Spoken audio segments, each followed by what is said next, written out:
మిత్రులారా, మీ అందరూ తెలియజేస్తున్నాను, మతోన్మాదులకు కానీ హేతువాదులకు కానీ దేవుడు లేడు లేడని ప్రసంగాలు చేసుకుంటూ వెళ్తున్నాడు. నేను బైరి నరేష్కి ఒకే మాట చెప్తున్నాను, మీ అందరికీ తెలియజేసేది ఏంటంటే, మర్డర్లు చేయటం కరెక్టా, మనసు మార్చుకుని మంచిగా ఒక అమ్మాయి గర్భవతి అవుతుందని చెప్పావు కదా. మే నెలలో అక్కకి కడుపు రాకపోతే ఆ పాస్టర్ గారు కడుపు ఎత్తించి మమ్మల్ని మార్చలేకపోయారు. ఇరుగు పొరుగు వారు కౌన్సిలింగ్ ఇచ్చారు, మమ్మల్ని మార్చలేకపోయారు. మేము నమ్ముకున్న మతాలు, మేము నమ్ముకున్న ఆరాధించే దేవుళ్ళు ఎవరి వల్ల కాల, ఏ మతం వల్ల కాల మార్చలేకపోయారు. లేకపోతే పోలీస్ డిపార్ట్మెంట్ ఎస్పీ గారు ఠాగూర్ గారని మచిలీపట్నంలో మేము ఒకసారి పోలీసు వాళ్ళని కొట్టాం. పోలీసు కౌన్సిలింగ్ ఇచ్చారు. ఆ పక్కన రేవు ఉంది, అంటే మచిలీపట్నం వెళ్ళడానికి ఆ రేవు దాడుతున్న టైంలో పడవ తిరగబడిపోయి వాడు నీళ్లు మింగేసి చనిపోయే టైంలో యేసుక్రీస్తు ప్రభువారు ఆయన దూతలను పంపించి ఆయన బతికించిన ఒక అద్భుతమైన దర్శనాన్ని వాడు చూశారు. ఈ మాట మరి బాలమిత్ర కథలు కానీ దేవుని యొక్క శక్తివంతమైన ఈ పరిశుద్ధ గ్రంథంలో ఉన్న వాక్యాలే నా జీవితాన్ని మార్చింది. ఒకవేళ కనుక ఈ పరిశుద్ధ గ్రంథం నా దగ్గరికి రాకపోతే నన్ను చంపేసేవాళ్ళు, లేకపోతే అదే క్రమంలో మరి అనేక మందిని చంపుకుంటా మేము వెళ్ళిపోయి మూడు తరాల జనరేషన్లో అనేకమైన మడల జాబితా ఉన్నది. ఎలీషా ఏలి అనే యూట్యూబ్ ఛానల్ని మీరు దాన్ని దర్శిస్తే మీకు అందులో మీరు సబ్స్క్రైబ్ చేయటం వల్ల పోయే నష్టం ఏమీ లేదు. స్తోత్రం చెప్పండి గట్టిగా. కాకపోతే మీకు అప్డేట్స్ వస్తూ ఉంటాయి. నా పేరు మరి పోతన కిరణ్ పాల్. ఈ కిరణ్ పాల్ కాకముందు మరి నా పేరు యేసుప్రభువారు నమ్ముకోక ముందు నా పేరు మరి పోతన కృష్ణమ్మ నాయుడు గారు. మరి మా తాతయ్య గారు పోతన కృష్ణమూర్తి నాయుడు గారు అని ఆయన మరి కృష్ణా జిల్లాలో, ఆంధ్ర రాష్ట్రంలో కృష్ణా జిల్లాలో దివిసీమ అనే ప్రాంతం ఉంది. ఆ దివిసీమ అనే ప్రాంతంలో దాదాపు మరి 6 మండలాలు ఉన్నాయి. ఈ అవనిగడ్డ నియోజకవర్గం హెడ్ క్వార్టర్గా ఉంటున్న ఆ ప్రాంతాల్లో కోడూరు మండలం అనే మరి కోస్టల్ కారిడార్ అనమాట. అంటే సముద్ర తీర ప్రాంతంలో కోడూరు మండలంలో ఒక హెడ్ క్వార్టర్లో పోతన కృష్ణమూర్తి నాయుడు గారని మా తాతయ్య గారు. ఆయన మరి ఆ ప్రాంతంలో ఒక పెద్ద మనిషిగా ఆయన ఒక అనాథగా కోడూరు వచ్చాడు. నేను చెప్పే మాట దాదాపు 100 సంవత్సరాల క్రితం మాట. ఒక అనాథగా కోడూరు వచ్చాడు. మరి అలాంటి పరిస్థితుల్లో ఆయన ఒక సినిమా హాల్ కట్టాడు, ఒక రైస్ మిల్ కట్టాడు. ఈ రెండు యొక్క సినిమా హాల్ ద్వారా, రైస్ మిల్ ద్వారా వచ్చిన ఈ ఆదాయాలతో దాదాపు మరి 30 ఎకరం మాగాణి కొన్నాడు. మరి ఆర్థిక సంపన్నుడిగా, కాపు సామాజిక వర్గంలో ఆర్థిక సంపన్నుడిగా ఆ ప్రాంతాల్లో ఎదిగాడు. నేను ఎందుకు చెప్తున్నానంటే, నా జీవితంలో 3వ తరం. మరి మా తాతయ్య గారి తరాన్ని ఎందుకు తీసుకొస్తున్నామంటే, మనం ఏదైతే మనం చూస్తామో, మన బాల్యం నుంచి ఏదైతే మనము చూస్తామో మరి అది మన మీద ఎంతో ప్రభావం చూపించబడుతుంది. మా జీవితాలు ఎంత నాశనం అయిపోవటానికి ఒకప్పుడు సైతాను అనబడిన ఈ శక్తి గురించి మాకు తెలియదు. యేసుక్రీస్తు ప్రభువారు సైతాను యొక్క సూత్రాలు, కుటుంబాలు కట్టబడటం ఏమిటో, లేక కుటుంబాలు ఏ విధంగా వర్ధిల్లాలో, దేవుళ్ళు ఎలా ఉండాలో అని మరి పరిశుద్ధ గ్రంథంలో మరి సైతాను గురించి, తంత్రాల గురించి చెప్పారు. మరి మంచిగా ఉండి ఏ విధంగా సాధించవచ్చో ఆ విషయాలు చెప్పారు. ఇంతకుముందు మాకు ఆ విషయాలు తెలియదు. మరి అంతకుముందు మాకున్న సాహిత్యాల ప్రకారంగా మరి మా తాతయ్య గారు కమ్యూనిస్టు పార్టీ నాయకుడు అయినప్పటికీ కూడా ఆ ప్రాంతాల్లో మరి గ్రామదేవరాని గంగానమ్మ ఒక టెంపుల్ కట్టడానికి వెంకటాల గారని మా పెదనాన్నగారు, ఆయన అక్కడ గ్రామదేవర ధర్మకర్తగా మరి ఏర్పాట్లు చేశారు. ఒక టెంపుల్ కట్టించారు. ఈ మాటలు ఎందుకు చెప్తున్నామంటే, మనుషులందరినీ మెప్పించడానికి, ఒక పెద్దరికం కాపాడుకోవడానికి మా తాతయ్య గారు చాలా ప్రయత్నాలు చేశారు. ఈ తాతయ్య గారి నేపథ్యం ఎందుకు చెప్తున్నానంటే, పోతన కృష్ణమూర్తి నాయుడు గారని ఆ పేరు వెళ్ళిన ఆయన మరి ఒక ఆర్థిక సంపన్నుడిగాను, అదేవిధంగా ఒక రాజకీయ మరి వేత్తగాను, మరి సామాజిక వేత్తగాను ఆ ప్రాంతాల్లో పిలువబడ్డారు. దివిసీమ అవనిగడ్డ నియోజకవర్గంలో 50 సంవత్సరాల పైబడి ఉన్న ప్రతి వారికి కూడా మా తాతయ్య గారి యొక్క పరిస్థితి, నేపథ్యాలు తెలుసు. ఇవన్నీ ఎందుకు చెప్తున్నామంటే, యేసుక్రీస్తు ప్రభువారు లేకపోతే మా జీవితాలు ఏ విధంగా ఉన్నాయో, ప్రభువారు మా జీవితాల్లోకి వచ్చిన తర్వాత మా కుటుంబాలన్నీ ఏ విధంగా ఉన్నాయో చెప్పడానికే ఈ విధమైన సత్యసాక్ష్యం చెప్పడానికి ఇష్టపడుతున్నాం. మరి ఈ సమయంలో చెప్తున్నాను, ఆ తాతయ్య గారు అంత సంపాదించిన తర్వాత, ఆస్తి సంపాదించిన తర్వాత దాన్ని కాపాడుకోవడానికి రాజకీయం చేయాలి. ఈ రాజకీయం అనే కాన్సెప్ట్లో ఉండి ఆయన కమ్యూనిస్టు పార్టీ నాయకుడిగా ఉన్న టైంలో అప్పుడు ఎన్టీ రామారావు గారు, అంటే నందమూరి తారక రామారావు గారు పార్టీ పెట్టలేదు. ఈ పార్టీ పెట్టకముందు కమ్యూనిస్టు పార్టీ నాయకుడిగా ఉన్న టైంలో మరి సినిమా హాల్లో గొడవలు జరుగుతూ ఉండే. ఈ గొడవలు జరుగుతున్న టైంలో మా తాతయ్య గారు ఆ గొడవల్ని కంట్రోల్ చేయడానికి కొంతమందిని కొట్టేవాడు. సినిమా హాల్ పైకి ప్రొజెక్టర్ అని ఉంటుంది. ఈ ప్రొజెక్టర్ ఇప్పుడు శాటిలైట్ సిస్టమ్ వచ్చింది. అప్పట్లో ప్రొజెక్టర్ సిస్టమ్ ఉంది, అంటే రీళ్ళు ఇట్లా తిరుగుతూ ఉండే. అక్కడికి వెళ్ళి తీసుకెళ్ళి తలుపులేసి ఎవరైతే మరి ఆ థియేటర్లో అల్లరి చేస్తున్నారో అల్లరి మోకల్ని కంట్రోల్ చేయడానికి కొట్టేవాడు. అందులో ఒక అతను తాతయ్య గారి మీద పగబట్టి శుక్రవారం సంతకెళ్తుంటే తాతయ్యని షర్ట్ పట్టుకున్నాడు. షర్ట్ పట్టుకుని పరాభం చేసిన ఆ కారణాన్ని బట్టి కమ్యూనిస్టు పార్టీ నాయకులు, అదేవిధంగా మా తాతగారికి పుట్టిన 6 సంతానంలో వారు, ఇంకా ఆ ఊరు పెద్ద మనుషులు దాదాపు 1000 మంది బలగం, 1000 మంది బలగం దాదాపు మా కుటుంబాల దగ్గర నుండి ఎవరైతే మా తాతయ్య గారు షర్ట్ పట్టుకున్నాడో వాళ్ళని నరకటానికి వీళ్ళందరూ ఆయుధాలతో బయలుదేరి వెళ్తుంటే అక్కడున్న పోలీస్ యంత్రాంగం చూశారు, ఆ కోడూరు మండల పట్టణ పెద్దలు చూశారు, వీళ్ళందరూ చూశారు. అప్పుడు నేను చాలా చిన్నవాడిని. ఎందుకు చెప్తున్నానంటే దొరికినోడు బట్టి కత్తులతో దాడులు చేశారు. తర్వాత ఒక అతన్ని చేయి నరికారు. ఈ మాటలు ఎందుకు చెప్తున్నామంటే అహంకారం, లేకపోతే సమాజంలో మనం 10 మందిని కొట్టడం వలన, చంపటం వలన ఈ సమాజంలో మనం హీరోయిజం ఉంటుంది అనే ఆలోచన సైతాను మా తాతయ్య గారి కుటుంబాలకి వారికి ఇచ్చింది. కానీ అది సైతాన్ ఇచ్చిందని వారికి తెలియదు. అలాంటి పరిస్థితుల్లో, అలాంటి నేపథ్యాల్లో ఆ కేసులు కూడా మాఫీ చేసేసిన పరిస్థితులు ఉన్నాయి. తర్వాత మా తాతయ్య గారి జనరేషను ఇలాంటి రౌడీజం జనరేషన్ ప్రారంభమైంది. మీకు ఇందాక చెప్పాను, ఎకరన్నర ఇళ్ల స్థలంలో సినిమా హాల్ కట్టాడు తాతయ్య. తర్వాత మాకు ఎకరన్నర ఇళ్ల స్థలం ఇచ్చాడు. అంటే దాదాపు 6 కొడుకులు కన్నాడు. ఈ 6 కొడుకుల్లో 6వ కొడుకు మా నాన్నగారు పోతన కేశవరావు గారు. ఈయన బాగా చక్కగా చదువుకున్న వ్యక్తి. నాన్నగారు ఏం చేశారంటే ఈ ప్రొజెక్టర్ సిస్టాన్ని, శాటిలైట్ సిస్టాన్ని, లేకపోతే ఐటీఐ చేసి అనేకమైన కార్యక్రమాలు నాన్నగారు కూడా చేసుకుని అక్కడ తాతయ్యకి సహకరించేవాడు. ఈ టైంలో మా సెకండ్ జనరేషన్, మొదటి జనరేషన్లో రౌడీజం చేశారు, ఎన్నో పాపాలు చేశారు. రెండో జనరేషన్లో మా పేరెంట్స్కి వచ్చేసరికి మరి ఎక్కడైనా సరే మర్డర్లు జరిగితే మర్డర్ చేసి పారిపోతారు. కానీ మరి పోతన బాబురావు గారని మా పెదనాన్న, ఇంకా అనేకమైన వ్యక్తులు అక్కడ ఒక చిన్న సంఘర్షణ జరిగి మరి నడి రోడ్డు మీదే మా పేరెంట్స్ ఏం చేశారంటే నడి రోడ్డు మీదే కత్తితో పొడిసి మనిషి చంపేశారు. నడి రోడ్డు మీదే ఆ కత్తులు తీసుకెళ్ళి పోలీస్ డిపార్ట్మెంట్కి ఇచ్చిన మరి ఎంత క్రూరత్వమో చూడండి.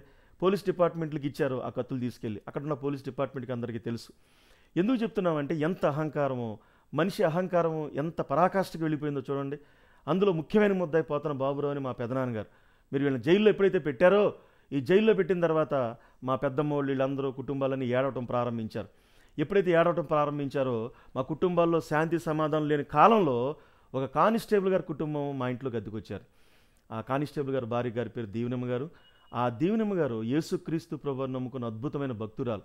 చూసారా, వెలుగు ఒక సామాన్యమైన వ్యక్తి ద్వారా మా కుటుంబాలకు ఒక మనిషి ద్వారా ఎలాగ దేవుడు తీసుకొచ్చారో ఆ దీవెనమ్మ గారు ఈ కుటుంబాలు చూసి ఆర్థికంగా కుబేర్లుగా ఉన్న కుటుంబాలు, మరి ఈ లోకంలో అగ్రకుల ఆధిపత్యం చేస్తున్న కుటుంబాల్లో ఇలాంటి నరకానికి లేకపోతే ఆ అశాంతితో రగిలిపోతున్న ఈ కుటుంబాలకి శాంతి ఇవ్వాలనే ఉద్దేశంతో ప్రార్థనాపూర్వకంగా ఆ దీవెనమ్మ గారు యేసుక్రీస్తు ప్రభువైన సృష్టికర్త అయిన ఆ ప్రభువుని మా ప్రాంతాలకి, మా కుటుంబాల్లో పరిచయం చేయడం ప్రారంభించింది. అప్పుడు మా పెద్దమ్మ వీళ్ళందరూ కూడా మరి యేసుక్రీస్తు ప్రభువారు ఆయన దిగి రావాలంటే ఏం చేయాలి? ఇప్పటి వరకు మేము ఎంతోమంది దేవుడికి పూజలు చేసాం. ఈ మా పేరెంట్స్ యొక్క బ్యాడ్ హ్యాబిట్స్ ఏంటంటే మరి అనేకమైన ఆనాటి కాలంలో అగ్రకుల ఆధిపత్యంతో ఉన్న కాలంలో మరి బహుభార్యత్వం అని చెప్పాలి. రెండోది ఉంపుడు గత్తెల పరిస్థితులు కూడా చెప్పాలి. అనేకమైన ప్రాంతాల్లో మనుషుల్ని మరి ఉంపుడు గత్తెలు పెట్టుకుని వాళ్ళతో పిల్లల్ని కానీ అలాంటి పరిస్థితుల్లో మా కుటుంబ నేపథ్యాలు ఉన్నాయి. కాబట్టి వాళ్ళు వ్యక్తిగతంగా కూడా కమ్యూనిస్టులు మంచివాళ్లే, కానీ ఇవన్నీ పాపాలని కూడా వారికి తెలియదు. ఎందుకు తెలియదంటే ఒకప్పుడు మనకి ఆర్యజాతి సాహిత్యాలు మన భారతదేశానికి వచ్చి మనం ఆరాధిస్తున్న ఆ దైవాలు కూడా బహుభార్యత్వంతో ఉన్నట్లుగా మనందరం చూస్తున్నాం. మరి ఎంతమంది దేవుళ్ళు కూడా బహుభార్యత్వంతో ఉన్నారు. కాబట్టి మేము కూడా బహుభార్యత్వం, ఉంపుడుగత్తులతో ఉంటామనే ఈ స్లాంగ్ అనేది మా కుటుంబాల మీదకి వచ్చింది. ఇలాంటి పరిస్థితుల్లో వీళ్ళకి అక్రమ సంబంధాలతో పిల్లలను కానీ అలాంటి పాపాలు కూడా మా కుటుంబాల్లో మా పేరెంట్స్ చేశారు. చేసిన ఈ పరిస్థితులను బట్టి ఎప్పుడైతే యేసుక్రీస్తు ప్రభువారు ఎలా కొలవాలో తెలియదు. మరి అక్కడున్న టెంపుల్లో గ్రామదేవర పలకాలంటే గొర్రెపోతులు తిప్పాలని, లేకపోతే రకరకాలైన బంగారాలు ఇవ్వాలని ఇలాగా మరి దేవుళ్ళు పలుకుతారని మన సాహిత్యాల్లో చెప్పారు.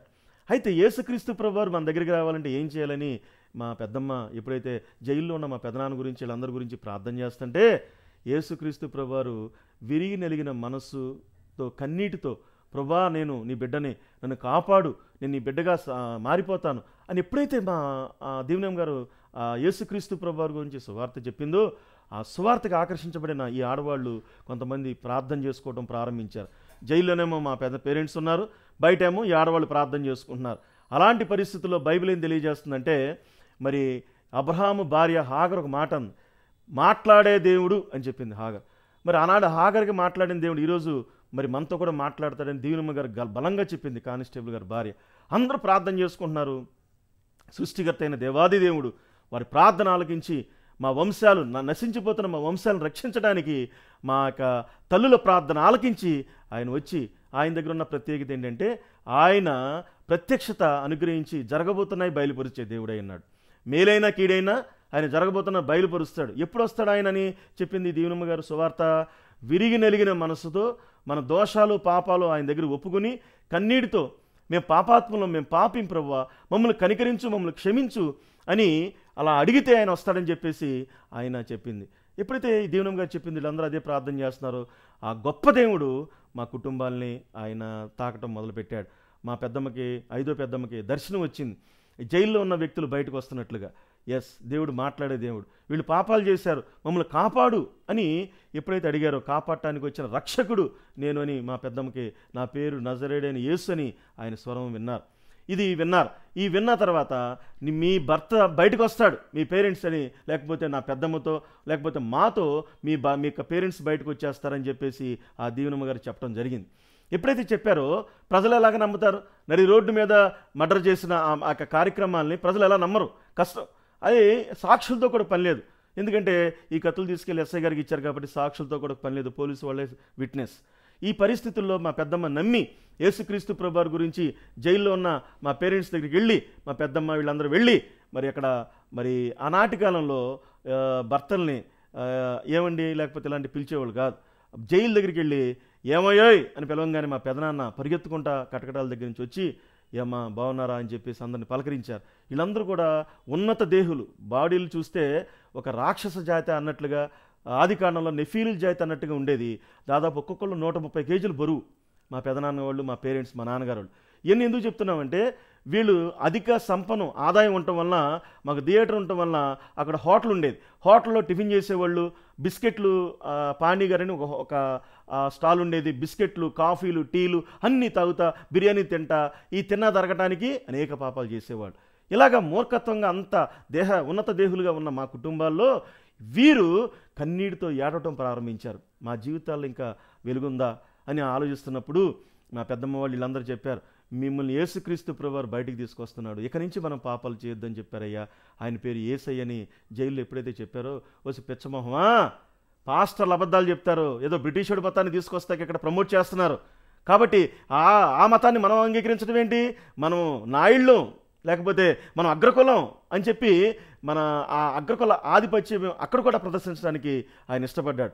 అలాంటి పరిస్థితుల్లో కాదయ్యా, యేసయ్య గొప్ప దేవుడు, ఆయన జరగబోతున్న నాకు బయలుపరిచాడు, మీరందరూ బయటకు వచ్చేస్తున్నారని ఎప్పుడైతే సాక్ష్యం చెప్పిందో ఆ టైంలో నువ్వు స్వీట్ బాక్స్ తీసుకురా నా కోసం, దేవుడు నాకు చూపించాడు అని మచిలీపట్నం జైల్లో ఎప్పుడైతే చెప్పారో మీరు బయటికి వీళ్ళు చెప్పేసి వచ్చేసారు. ప్రార్థన చేసి వచ్చిన తర్వాత రోజు ప్రార్థన చేస్తున్నారు.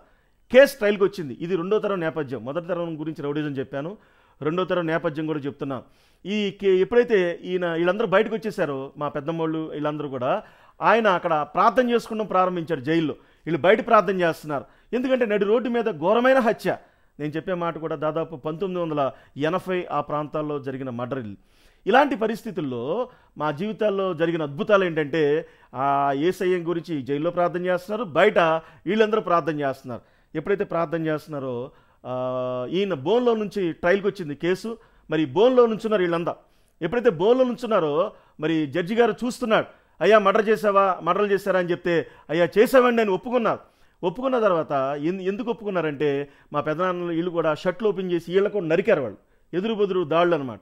ఎప్పుడైతే నరికారో ఈ గూడి ఇక్కడ పై నుంచి ఇక్కడ వరకే దాదాపు 2 ఇంచెస్ నరుక్కుంటూ వెళ్ళారనమాట మా పెదనాన్న వీళ్ళని కూడా. అది గాయం చూపించి అయ్యా నన్ను చంపబోయారు, అందుకే నేను చంపేశాను అని చెప్పాడు. అంటే మన భారతదేశ కాన్స్టిట్యూషన్లో ఒక చట్టం ఉంది, లేక ఒక లెక్క ఉంది. ఏంటంటే సెల్ఫ్ డిఫెన్స్, అంటే ఆత్మరక్షణ చర్యలు. అంటే మనల్ని చంపడానికి ఎవరైనా వస్తే మనం చంపేయచ్చు. అది అది నిర్ధారణ కనుక జరిగితే ఖచ్చితంగా ఆ వ్యక్తికి శిక్ష పడదు, అతను డిఫెన్స్లో చంపబోయాడని చెప్పారు. అంటే పాకిస్తాన్ ప్రాంతం అనేది మన భారతదేశానికి అటాక్ చేయడానికి అన్నీ రెడీ అయిందనుకోండి, అది ఐక్యరాజ్య సమితి నిర్ధారించిందనుకోండి, ఆ టైంలో భారతదేశం పాకిస్తాన్ని అటాక్ చేయొచ్చు. ఆ ప్రపంచ దేశాలన్నీ మనకే సపోర్ట్ చేస్తాయి. ప్రతిదీ ఎవిడెన్స్ ఉండాలి.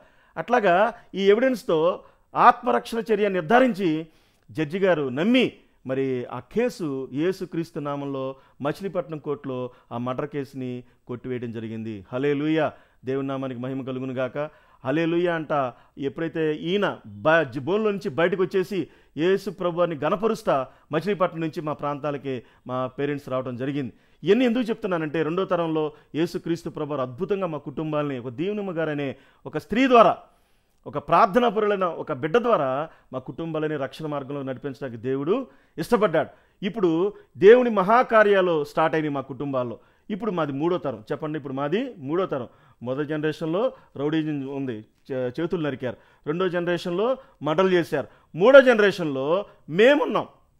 ఇప్పుడు నేను మీకు చెప్తున్న మాట, మూడో జనరేషన్ మేమైతే చూస్తున్నామో, మనుషుడు ఈ అధిక ధనం ఉండటం వలన అనేకమైన కండబలం, ఊరు మొత్తం మాదే, మా బంధువులే, అధిక కండబలం ఉండటం వలన, అధిక ధనబలం ఉండటం వలన కుటుంబాలు యేసుక్రీస్తు ప్రభువారు లేని కుటుంబాలు, యేసుక్రీస్తు ప్రభువారు లేని ధనం, యేసుక్రీస్తు ప్రభువారు లేని అండ, వీళ్ళందరూ ఉండటం వలన సైతానికి నిలయాలుగా మా వంశాలు మారిపోయినాయి. అలాంటి పరిస్థితుల్లో మేము కూడా అదే చూస్తా పెరిగాం. పెరిగిన ఈ క్రమంలో మా జీవితాల్లో జరిగిన సంఘటనలు మీకు తెలియజేస్తున్నాను. అహంకారం, గర్వం మా లోపలికి సైతాన్ తీసుకొచ్చి పెట్టేసింది. ఎందుకంటే మేము 10 మంది కలిగిన వాళ్ళం, మళ్ళీ బహు ఆస్తిబంతులం అని మా జీవితాల్లో మేము చూసాం, మేము విన్నాం. గర్వం అనే తారస్థాయికి మా మూడో జనరేషన్లో కూడా వచ్చేసింది. ఒక్క మాట చెప్పి నేను ముందుకెళ్తాను. మా రెండో పెదనాన్న కొడుకు మరి పోతన ప్రభు అని మా అన్నయ్య, వాడు నడి రోడ్డు మీద జడ్పీటీసీని పీక నరికాడు. ఇప్పటికి కూడా అది కొన్ని కేసులు ఇంకా క్లోజ్ కాలా. ఇవన్నీ ఎందుకు చెప్తున్నామంటే, ఒక అహంకారంతో మా కుటుంబాలు, మరి వసుధ అందరూ మంచివాళ్లే, కానీ సైతాను సూత్రాలు తెలియక, మానవజాతి ప్రేమ గురించి తెలియక ఇలాగా కుటుంబాలు కబలిస్తున్న మా కుటుంబాలని రక్షించడానికి ఆయన రక్షకుడిగా యేసు ప్రభువారు పరిచయం అయ్యాడు. అయితే మా కుటుంబాల్లో ఎప్పుడైతే ఈ నడి రోడ్డు మీదే మరి చంద్రబాబు నాయుడు గారు గవర్నమెంట్లో జడ్పీటీసీ నడి రోడ్డు మీద పీక నరకడానికి వెళ్ళారు. అందరూ మంచివాళ్లే, కానీ ఆళ్ళు బంధువులే, జడ్పీటీసీ కూడా మా బంధువులే. నడి రోడ్డు మీద లాంటి కార్యక్రమాలు జరిగినప్పుడు ఆయన విజయవాడ టైమ్ హాస్పిటల్లో పెట్టారు. 5 మంత్రులు వచ్చి పరామర్శించారు. తర్వాత దేవుడు మహాదయ వల్ల అతను చనిపోలేదు. ఇవన్నీ ఎందుకు చెప్తున్నాను? మొదటి జనరేషన్ చూసిన వాళ్ళు రెండో జనరేషన్లో మర్డర్లు చేశారు. ఈ మర్డర్లు చేసిన తర్వాత మూడో జనరేషన్ ఇంకా తారాస్థాయికి రౌడీజం వెళ్ళింది.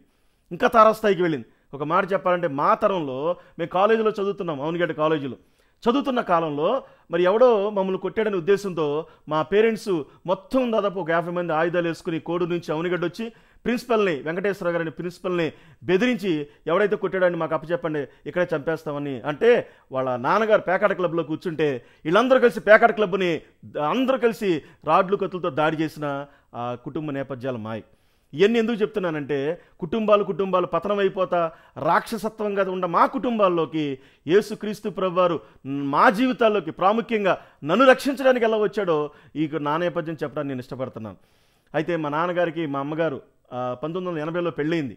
ఎప్పుడైతే పెళ్ళయిందో మా అమ్మగారి నేపథ్యం ఒక మాట చెప్పాలి. 1977 అనేది దివిసీమలు ఉప్పునొచ్చి మన భారతదేశంలో ప్రజలందరికీ తెలుసు. అది సైక్లోన్, అంటే ఉప్పునొచ్చింది. ఈ ఉప్పిన వలన ఆ దివిసీమలో దాదాపు కొన్ని వేల మంది చనిపోయారు. కొన్ని 10,000 మంది పైనే అక్కడ చనిపోయారు, మృత్యువాత పడ్డారు.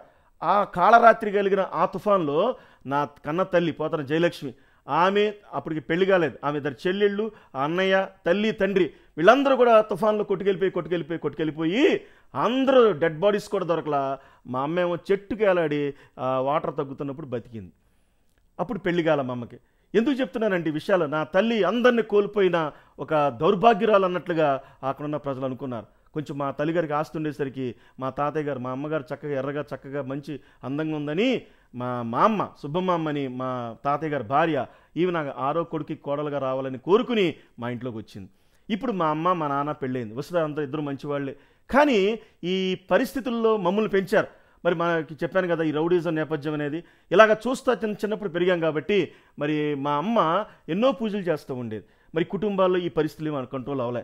అప్పుడు అలాంటి పరిస్థితుల్లో మా కుటుంబాలు ఒక్కసారి బళ్ళు వాళ్ళ బళ్ళు అవుతాయి అని చెప్తారు కదండి, అలాగా మేము పెద్ద వ్యాపారం పెట్టాం, పెద్ద కంపెనీ పెట్టాం. మా కోస్టల్ ఏరియా కాబట్టి రొయ్యల కొనుగోలు కేంద్రాలని మేము పెట్టడం జరిగింది. ఎప్పుడైతే పెట్టారో అధికమైన మరి పెట్టుబడులు, కోట్లలో పెట్టుబడి పెట్టి మా నాన్నగారు ఆర్థికంగా బాగా అప్పుల పాలైపోయాడు. అప్పుల పాలు ఎప్పుడైతే అయిపోయాడో మరి నా తల్లి ఏడుస్తుంది ఇంట్లో కూర్చుని. మరి పిల్లలందరూ పరిస్థితి చూస్తే ఉన్న పొలాలన్నీ అమ్మినా కూడా అప్పులు తీరే పరిస్థితి లేదు. అప్పుడు యేసుప్రభు వారి గురించి కొంచెమే తెలుసు. ఎందుకంటే ఈ మర్డర్ జరిగినప్పుడు మా పెదనాన్నోళ్ళు వీళ్ళంతా పేరెంట్స్ మర్డర్లు చేసినప్పుడు నా తల్లి ఇంకా పెళ్ళే కాల. కాబట్టి ఈ ఇంట్లో కూడా విగ్రహారం చేస్తూనే ఉండేవాళ్ళు. మరి ఎంతమంది పూజలు చేసినా కూడా మరి ఏ దేవుడు వచ్చి మమ్మల్ని కాపాడలేడంటే ఆలోచన. అప్పటికి మా పెద్దమ్మ పెదనాన్నోళ్ళు మారిపోయారు. కానీ ఈ కుటుంబం మారల, ఆరో కుటుంబం. ఇలాంటి పరిస్థితుల్లో మా అమ్మ ఏ దేవుడు లేడు అన్నట్లుగా పూజలన్నీ మానేసి కూర్చున్న టైంలో మా రెండో పెదనాన్న కొడుకు రైస్ మిల్ ఉంది, వాడి పేరు కూడా ప్రభునే. వాడేం చేశాడంటే వాడు యేసు ప్రభుకి గొప్ప భక్తుడయ్యాడు. మా పక్కన రేవు ఉంది, అంటే మచిలీపట్నం వెళ్ళడానికి ఆ రేవు దాడుతున్న టైంలో పడవ తిరగబడిపోయి వాడు నీళ్లు మింగేసి చనిపోయే టైంలో యేసుక్రీస్తు ప్రభువారు ఆయన దూతలను పంపించి ఆయన బతికించిన ఒక అద్భుతమైన దర్శనాన్ని వాడు చూశాడు. ఈ మాట మరి బాలమిత్ర కథలు, కాకమ్మ కథలు అంతకంటే కాదండి. ఎందుకంటే మా కుటుంబాల్లో ఎవరు చెప్పినా మేము వినేవాళ్ళం కాదు. మరి యేసుక్రీస్తు ప్రభువారే ప్రాక్టికల్గా మా జీవితంలోకి వచ్చి మా కుటుంబాలకు తొంగి చూసి మా రెండో పెదనాన్న కొడుకైన ప్రభు అనే వ్యక్తిని, అద్భుతంగా చచ్చిపోయే వ్యక్తిని ఒడ్డును తీసుకెళ్లి పడేసిన తర్వాత అన్కాన్షియస్లో అయ్యాడు. తర్వాత చూస్తే నేను ఇక్కడ ఉన్నానేంటి, నేను చచ్చిపోయాను కదా, కానీ ఎవరో దూతలు వచ్చి నన్ను రక్షించినట్టుగా నేను స్వరం విన్నానని వాడు మహాభక్తుడైపోయాడు. వాడు మా ఇంటికి వచ్చి మా అమ్మన్న దగ్గరికి వచ్చి, అమ్మ పిన్నామా, యేసు ప్రభువారే గొప్ప దేవుడు, ఆయనే సృష్టికర్త అని ఉద్దేశంతో నా తల్లికి సువార్త చెప్పడం, బలంగా సువార్త చెప్పడం ప్రారంభించాడు. ఎందుకంటే ఒక పక్కన అప్పులు పాలైపోయాం. బాగా మాకున్న ఆస్తి అంతా అమ్మేసినా కూడా అప్పులు తీరేదట్లు లేవు. కోట్లలో పెట్టుబడి పెట్టాడు నాన్న. రైతుల్లోని చెరువులు పోయినాయి ఆ టైంలో.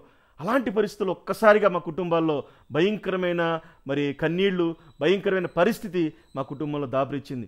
అప్పుడు నా తల్లి అందే ఆయన గొప్ప దేవుడు అనగానే నా తల్లి చర్చికి వెళ్ళడం ప్రారంభించింది. ఎప్పుడైతే చర్చికి వెళ్ళడం ప్రారంభించిందో బైబిల్ గ్రంథంలో యేసుక్రీస్తు ప్రభువారు ఏమన్నాడంటే తన్ను తాను కనపరుచుకుంటాను అని చెప్తాడు. యోహాను సువార్త మరి 14వ అధ్యాయంలో నా మహిమను కనపరుచుకుంటాను, నన్ను నేను కనపరుచుకుంటానని చెప్పాడు ఆయన. ఇప్పుడు మా అమ్మ చర్చికి వెళ్ళింది.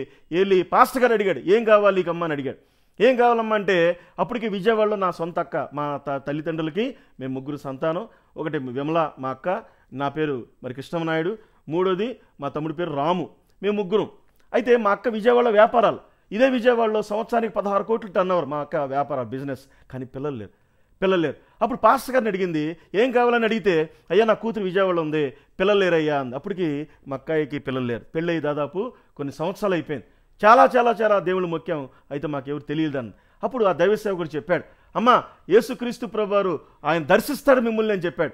ఎప్పుడంటే ఉపవాస ప్రార్థనలు ఉన్నాయి, అందులో కూర్చుని అందరూ ప్రార్థన చేయడం ప్రారంభించాడు. 7 దినాలు ఉపవాస ప్రార్థనలు మరి ఉండేసరికి నా తల్లి రహస్యంగా చర్చికి వెళ్తుంది. ఎందుకంటే నేను ఊరుకోను కాబట్టి, మా నాన్నగారు ఊరుకోడు కాబట్టి, మేము కొంచెం మొండిగా మళ్ళీ యేసు ప్రభువారిని తిరస్కరించాం.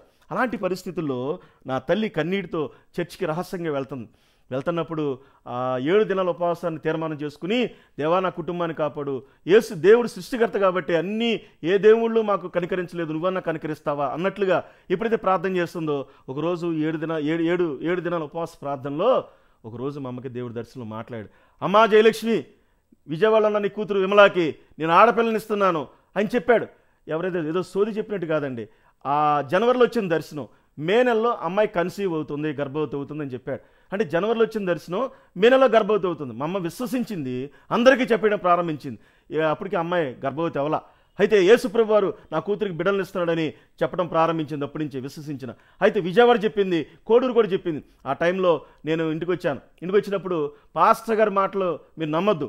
పాస్టర్ గారు వాళ్ళు ఎక్కడో వేరే చోట డబ్బులు తీసుకుని, ఇంగ్లాండ్ ప్రజల దగ్గర డబ్బులు తీసుకుని వీళ్ళందరూ కుసంస్కారంగా మన భారతదేశాన్ని నాశనం చేయడానికి వచ్చిన ఒక పెద్ద చెడ్డ వ్యవస్థ ఈ క్రిస్టియానిటీ అనేది అని నేను మా అమ్మని తిడుతున్నాను. అలా తిట్టొద్దురా బిడ్డ అని చెప్పి మా అమ్మని ఏడుస్తా ప్రార్థన చేసింది. సరే, మే నెలలో అమ్మాయి గర్భవతి అవుతుందని చెప్పావు కదా, మే నెలలో అక్కకి కడుపు రాకపోతే ఆ పాస్టర్ గారికి కడుపు అవుతుందని చెప్పాను నన్ను.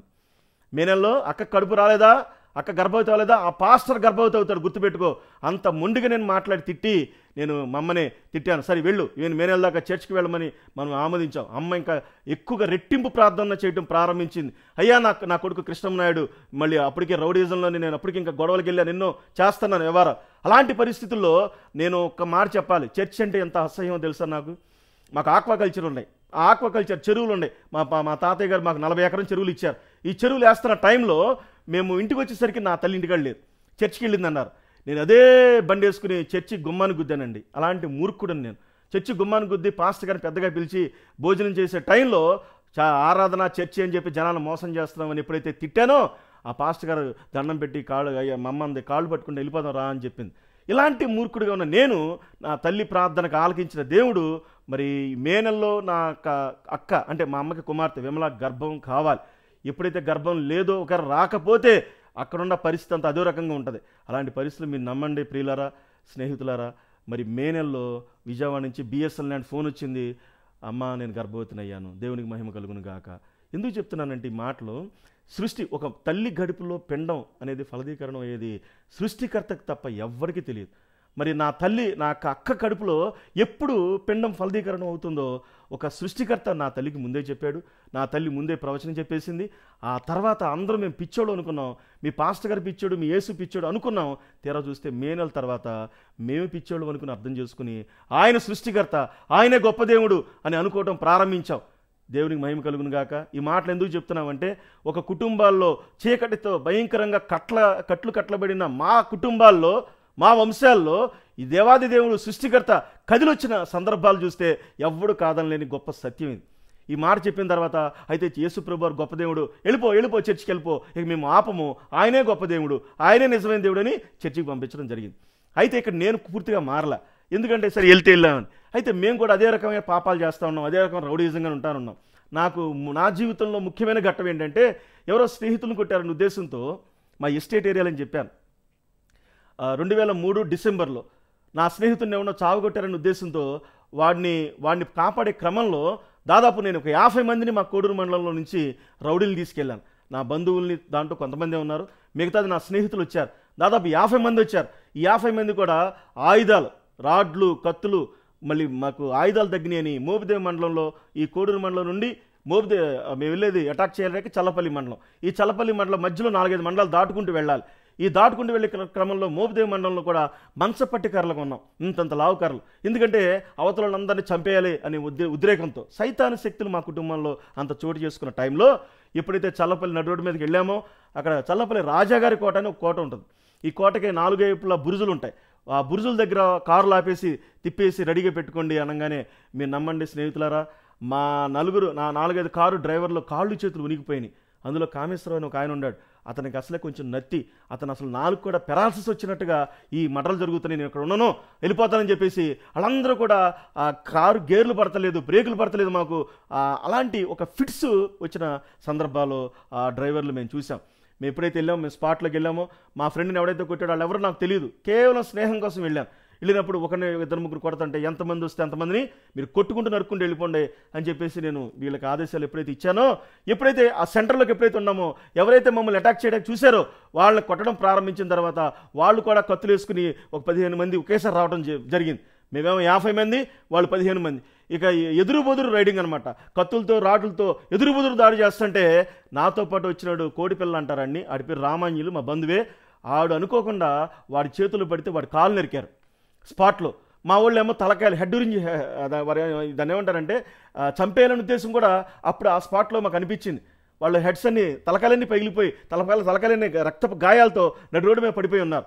మా వాడు కూడా పడిపోయి ఉన్నాడు, వాళ్ళు పడిపోయి ఉన్నారు. అలాంటి పరిస్థితుల్లో చల్లపల్లి సర్కిల్ ఇన్స్పెక్టర్ గారు, సబ్ ఇన్స్పెక్టర్ గారు వాళ్ళందరూ ఆయుధాలతో చల్లపల్లి నడి రోడ్డు మీద జరుగుతున్న ఆయిల్ బంక్ ముందు జరుగుతున్న ఈ నడి రోడ్డు మీద 2003 డిసెంబర్లో జరిగిన ఈ సంఘటన ఇది కంట్రోల్ చేయడానికి ఆయుధాలతో పోలీస్ డిపార్ట్మెంట్ మొత్తం అక్కడ అటెండ్ అయినప్పుడు వాళ్ళు గన్స్ తీసుకుని ఆకాశంలో పేల్చాలని వాళ్ళు చూసిన టైంలో, ఎందుకంటే ఆల్రెడీ ఎదురు బొదురు ఎంతమంది చచ్చిపోయారో తెలియదు, ఇలాంటి పరిస్థితి తెలియదు, కంట్రోల్ చేయటానికి ఆ టైంలో మేమందరం కూడా ఎస్కేప్ అయిపోయి వెళ్ళిపోయాం. ఈ కాలు నరకబడిన ఈ రామాంజలి అనే నాతో పాటు వచ్చిన మా బంధువు ఆ జీపు కింద దాక్కున్నాడు, లేకపోతే అప్పుడు ఆడి పేక నరికేసేసేవాళ్ళు వాళ్ళు. ఈ మాట ఎందుకు చెప్తున్నానంటే, మేము ఎస్కేప్ అయిన తర్వాత వాళ్ళు 200 మంది వచ్చారండి. ఎంతమంది? 200 మంది వచ్చారు. కారాలు, కత్తులు, రాడ్లు అన్నీ తీసుకుని ఊరు మొత్తం వచ్చేసింది. ఇక్కడ ఎన్ని మర్డర్లు జరుగుతున్నాయి అర్థం కాలేదని. దీనికి ముఖ్యమైన కారణం ఎవడరా అని ఎస్ఐ గారు, సిఐ గారు అనుకుంటుంటే, ఆ ప్రజలందరూ అనుకుంటుంటే, పోతన కృష్ణమ్మనాయుడు అనే ఒక వ్యక్తి ఇలాంటి అగాత్యానికి తెగబడ్డాడని ఆ టైంలో మా మీద సెక్షన్లు బలాయించి చల్లపల్లి స్టేషన్లో ఎఫ్ఐఆర్ నమోదైంది. ఎందుకు చెప్తున్నానంటే స్నేహితులారా, ఇలాంటి పరిస్థితుల్లో ఈ గొడవ జరుగుతున్నట్టుగా కూడా మా అమ్మ ముందే ప్రవచనం లేక దర్శనం వచ్చింది నా తల్లికి. దేవుడు మేలే బయలుపరుస్తాడా, కీడు బయలుపరచడా? ఖచ్చితంగా బయలుపరుస్తాడు. యేసుక్రీస్తు ప్రభువారి దగ్గర గొప్పతనం ఏంటంటే భవిష్యత్తు కాలజ్ఞానం. ఆయనకి ఇష్టానుసారంగా బతికే మనుషులకి భవిష్యత్తు కాలజ్ఞానం ఎదురుగుండా పెడతాడు. దాన్ని ప్రత్యక్షత అంటారు.